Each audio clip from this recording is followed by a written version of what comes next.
ఈ థంబ్‌నెయిల్‌లో నేను పెట్టిన ఫోటోలోని ట్రాక్టర్ నడిపే హీరోయిన్ చైనా యొక్క కరెన్సీని చూసిన వారందరికీ కూడా పరిచయమే. చైనా కరెన్సీ నోట్లపై చిరస్థాయిగా నిలిచిపోయినటువంటి ఈ ట్రాక్టర్ హీరోయిన్ గురించి ఇప్పుడు ఎందుకు మాట్లాడుకోవాల్సి వస్తుందంటే, చైనా దేశంలో మొట్టమొదటి మహిళా ట్రాక్టర్ డ్రైవర్ అయిన ఈమె 90 సంవత్సరాల వయసులో చనిపోయారు. ఈమె పేరు లియాంగ్ జున్.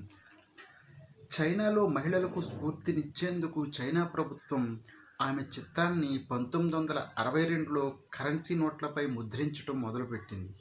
లియాంగ్ జున్ చిత్రాన్ని ఒక యువాన్ నోట్లపై అచ్చువేయించడంతో ఆమె నేషనల్ ఐకాన్గా మారిపోయారు. నా అంత బాగా ట్రాక్టర్ నడిపేవారు ఎవరూ లేరు, జీవితంలో నేను బాధపడే విషయమే లేవు అని ఆమె లియాంగ్ జింగ్ అయితే అనేవారు.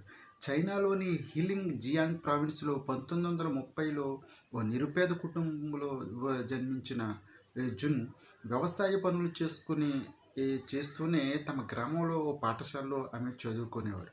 1948లో స్థానికంగా ఉన్న ఓ పాఠశాలలో ట్రాక్టర్ డ్రైవింగ్ శిక్షణ తరగతులు మొదలవగా లియాంగ్ జున్ అందులో చేరి ట్రాక్టర్ నేర్చుకున్నారు. అయితే ఇక్కడ విషయం ఏంటంటే, మొత్తం 70 మంది ఉన్న ఆ తరగతుల్లో ఈ ఈ ఈ లియాంగ్ జున్ మాత్రమే మహిళ కావడం విశేషం. ఆవిడ ఇట్లాగ ట్రాక్టర్ నేర్చుకుని తొలి మహిళగా ఆ, చైనా దేశంలో ట్రాక్టర్ నేర్చుకుని తొలి మహిళగా ఆమె నిలిచిపోయింది.